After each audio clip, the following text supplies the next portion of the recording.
Hi there, folks. Today is Thursday, August 21st. We're 20 minutes late to start our new time for SIG Autoscaling. Thanks to folks who've been waiting from the very beginning of the correct time.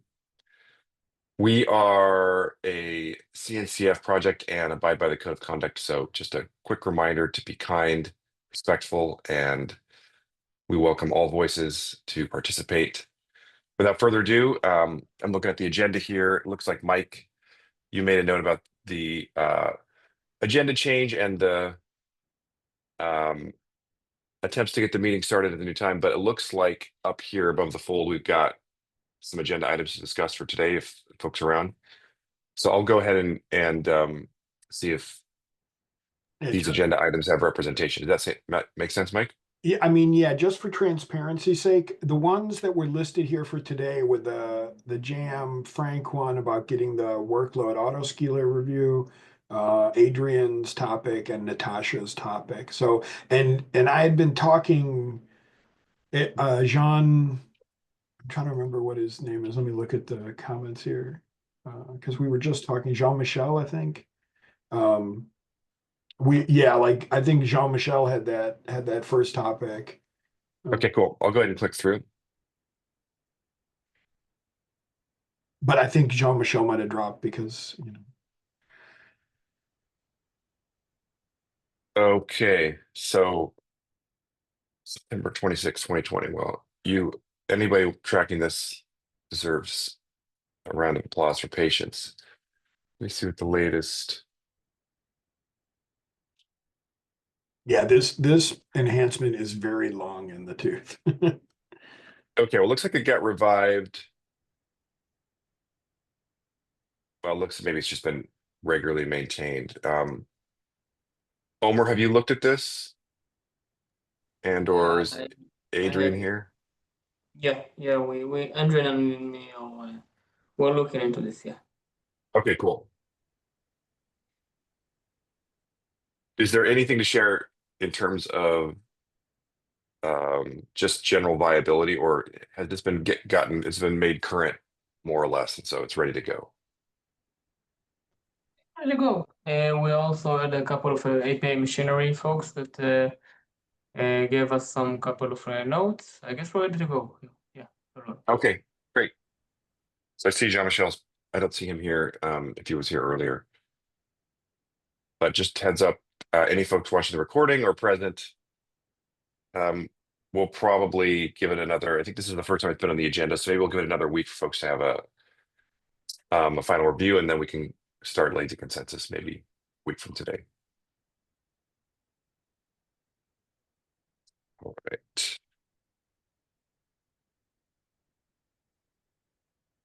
So I'm gonna go. I didn't see Adrian.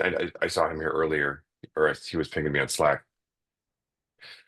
Anything blocking a patch release for VPA 1.4? No, no. We just wanted to wear this in the SIG Autoscaling and check if someone has any feedback, any pushback. But no. Okay, cool. If you can knock it out like today, that seems reasonable. Otherwise, probably not a Friday, and so maybe Monday, Tuesday thing next week. Okay. Ping Andrea. No problem.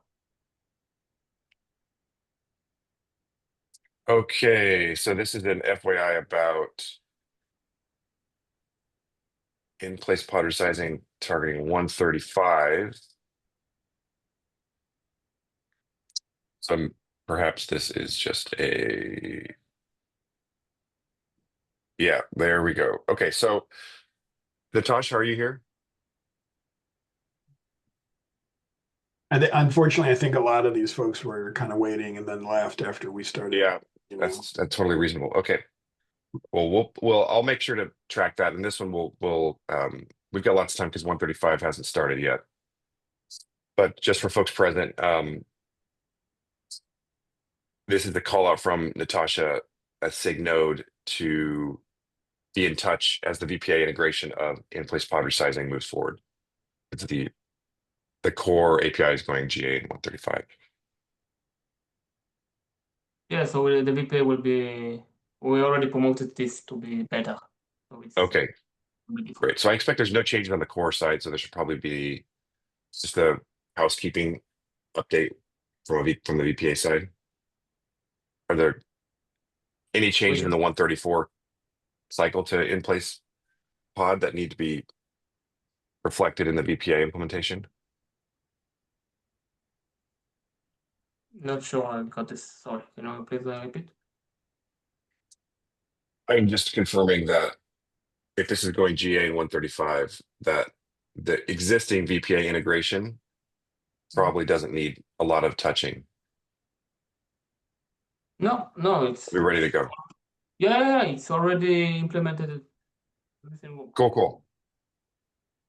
Yeah, just it was behind the feature flag, and now it's not behind feature flag, so you can enable it by default. All right. So now you've also populated this. I see. That's great. Thank you. I assume that's you, Mike. That's what we've talked about. Is the Carpenter or the Carpenter IBM folks on the call? Looks like Looks like probably in for September. So Um, yeah, I think like they're just setting up, they just want to set up to do that demo sometime in the future. I think Michelle might be the lead for that. I'm not sure. Also, I just noticed it looks like Natasha might have just joined. Yes, Natasha, we just I talked about your topic. okay, yeah, sorry. I just saw your message that you opened the meeting. Yeah, it doesn't need further discussion. It's just an FYI that we're trying to GA in place pod resize. So if you have any feedback or concerns that should stop us, please let us know. yeah, great. Love the inter-sig communication. That's really, really great. Thank you so much.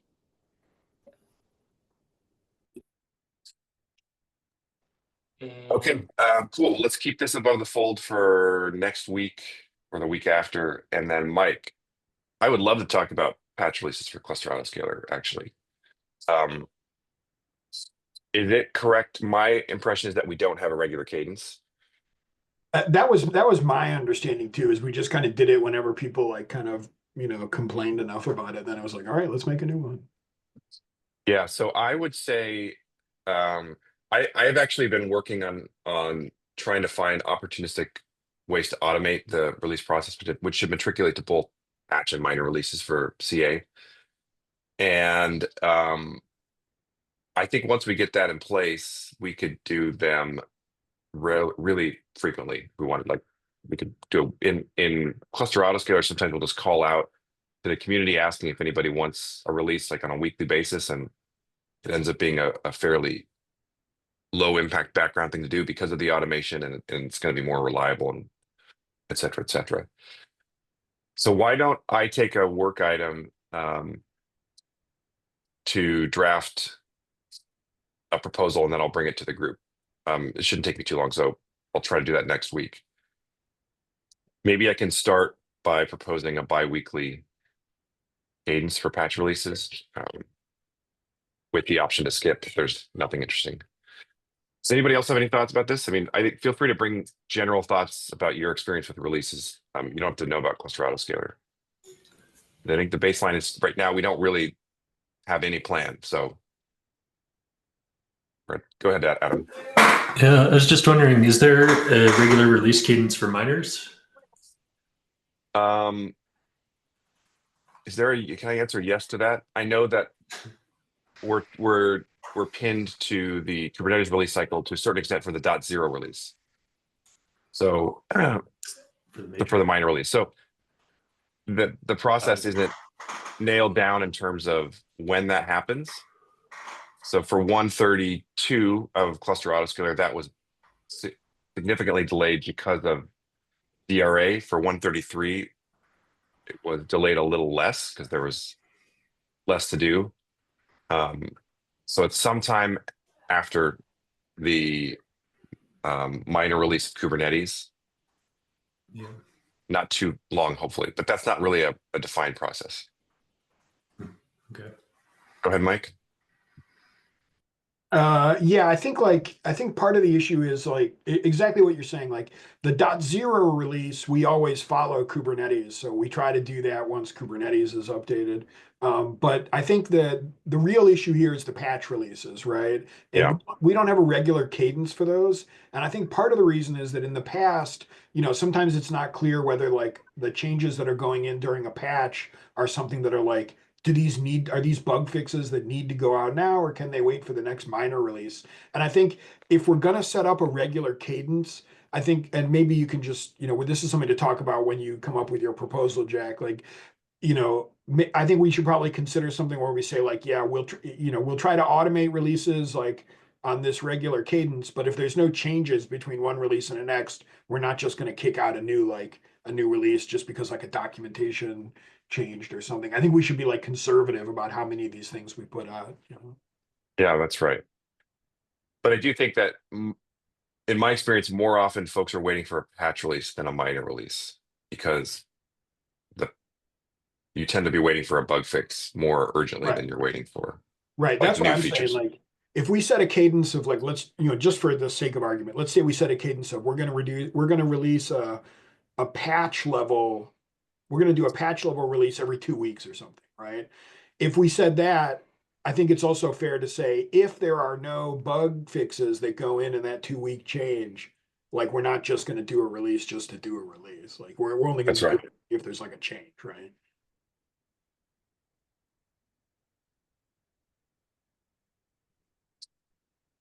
But to add a point about the minor releases, we can definitely get better about that too. So let's see if I can incorporate both. I think in particular, if we can, um, I'm curious what you think about VPA, Omer. Like, do you feel like the tools and the processes are in place to cut a VPA release sort of day and date with the new Kubernetes release, or is there catch up that happens after Kubernetes release, and so it's like a week or two late? Yeah. The whole process of publish the VPA was done by Ray only. Yeah, I guess for any input you should contact Ray because he has the only permission to promote and publish any new image of the VPA. But regarding the timeline, it's basically after the Kubernetes release version. But the whole process was done by Ray manually, I think. So, yeah. yeah. Well, I think that should be the goal for cluster autoscalers. So we just don't have, in particular, doing the Go mod dependency injection from Kubernetes during the release cycle, especially towards the end, can be a little tricky. And it can also make managing patch releases tricky. I don't need to go into the details, but once you sort of disassociated the dependency stuff from what's in the patch release branches, you can run the risk of having to sort of manually have to backport stuff into patch releases. So I think if we do a little bit of an audit of the way we're doing all that, then to your point, Adam, we should be able to kind of adhere our release process to Kubernetes, and we can cut CA more or less in the same day as Kubernetes, which I think would be beneficial.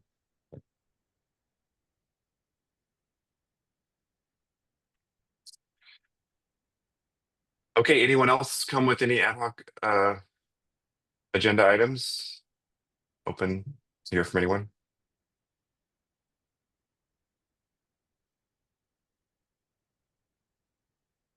All right, in the end, we're only 4 minutes past, I think, the original allotted time, but thank you so much, everybody, for your patience. This is the new time going forward. Thanks, Jack. Thank you. Talking to Bye. myself there. All right, see everybody. Later. Bye.